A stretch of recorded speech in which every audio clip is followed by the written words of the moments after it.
Hey les amis, aujourd'hui je vais vous parler du jeûne intermittent et 5 ans d'expérience dans le jeûne intermittent. Alors pour moi c'est toujours plus intéressant d'écouter quelqu'un qui a de l'expérience dans un domaine plutôt que quelqu'un qui fait ça depuis 3 semaines.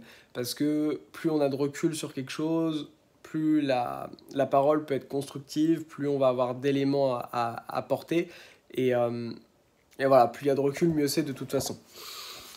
Le jeûne intermittent, je le pratique déjà depuis plus de 5 ans. J'ai pratiqué tous les types de jeûnes intermittents possibles, aussi les jeûnes secs, les jeûnes hydriques, etc. Donc je vais vous en parler un petit peu. Alors déjà, il y a plusieurs types de jeûnes. Alors il y a les jeûnes secs. Donc jeûne sec, c'est on ne boit pas d'eau pendant le jeûne. Ok. Donc on ne boit rien en fait. On ne boit rien, juste on mange, on ne boit rien. Ça c'est le jeûne sec. Ça peut durer comme un jeûne intermittent, c'est-à-dire une durée assez courte, comme ça peut durer plusieurs jours. Alors attention. Ici, je recommande rien du tout. Je vous dis pas de faire ça, faire ça, faire ça, faire ça. J'ai jamais fait de jeûne sec pendant plusieurs jours parce que, euh, surtout avec l'activité que j'ai, pour moi, c'est pas possible. Je ne juge pas cette pratique, simplement, c'est peut-être beaucoup plus efficace. Je peux pas vous dire sur le jeûne sec à long terme, mais moi, c'est pas quelque chose que j'ai pratiqué. Par contre, j'ai pratiqué du jeûne sur plusieurs jours. Et on va voir la différence entre les différents types de jeûnes. Donc il y a le jeûne intermittent, c'est un jeûne qu'on reproduit idéalement quasiment tous les jours, au moins 5 jours par semaine. Le jeûne intermittent, c'est quoi? C'est des périodes où on ne mange pas pendant au moins 16 heures.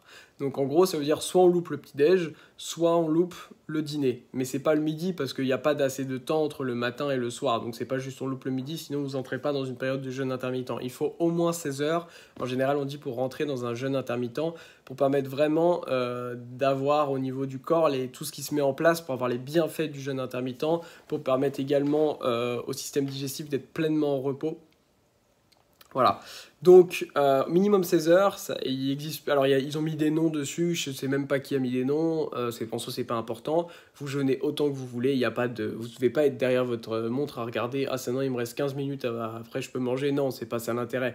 L'intérêt, c'est d'augmenter un petit peu la période où on ne mange pas. Ça peut être 16 heures, 17 heures, 18 heures, 19 heures. Ça peut aller, voilà, ça peut être jusqu'à 22 heures, je crois, de jeûne intermittent sur une journée. Et 2 heures où on va consommer ses calories. Alors, ça ne veut pas dire qu'on mange moins. Ça veut dire qu'on mange tout ce qu'on mange d'habitude, mais sur une durée plus courte. Okay, c'est-à-dire sur un créneau plus court. C'est-à-dire qu'on va faire tous ces repas sur une durée plus courte ou alors faire des plus gros repas. Ça va être comme ça que ça fonctionne le jeûne intermittent. Après, vous pouvez manger moins, vous pouvez manger plus. Ça aussi, ça dépend de vos objectifs. Si vous souhaitez prendre du poids, vous pouvez faire du jeûne intermittent tout en mangeant plus pendant la période où vous mangez. Si vous voulez perdre du poids, bah, ça vous permet du coup peut-être d'enlever un repas et du coup de manger juste moins de calories. C'est comme vous le sentez. Le jeûne intermittent, c'est pas un régime, ok? C'est pas quelque chose qui va vous faire perdre du poids, c'est faux. Quelqu'un qui vous dit que le jeûne intermittent, ça vous fait perdre du poids, c'est faux. Ça dépend juste de la quantité de ce que vous allez manger. Par contre, ce qui est vrai, c'est que vous allez brûler beaucoup plus de graisse profonde, etc. Puisque le corps, pour tourner, vu qu'il a plus rien, entre guillemets, de ce que vous venez de lui donner, vous venez rien de donner. Donc, il a besoin de brûler dans les graisses profondes, de chercher ce qu'il a. Donc, d'un point de vue brûle-graisse, vous n'allez pas brûler plus de gras, mais vous allez brûler les graisses profondes. Il y a beaucoup de mensonges autour de ça ou d'incompréhension. Des fois, c'est un petit peu un mélange des deux. Mais c'est très important de comprendre ça.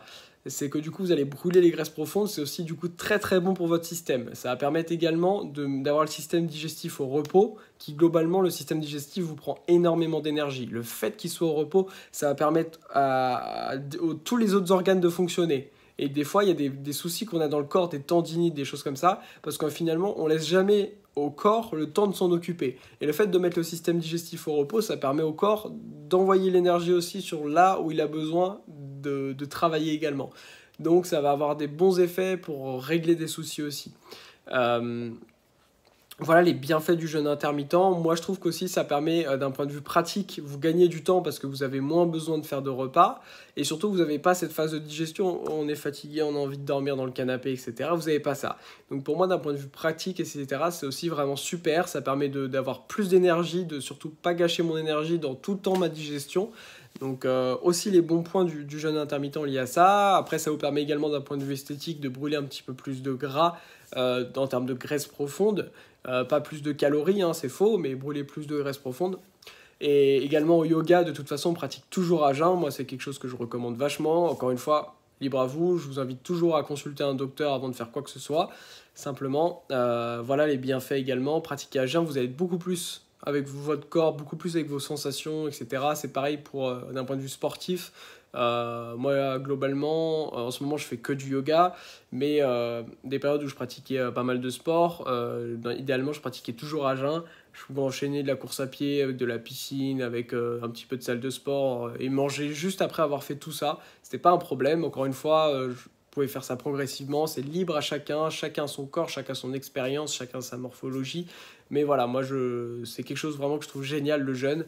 Donc n'hésitez pas à le faire. Si vous avez déjà jeûné, n'hésitez pas à le mettre dans les commentaires, me dire comment ça s'est passé.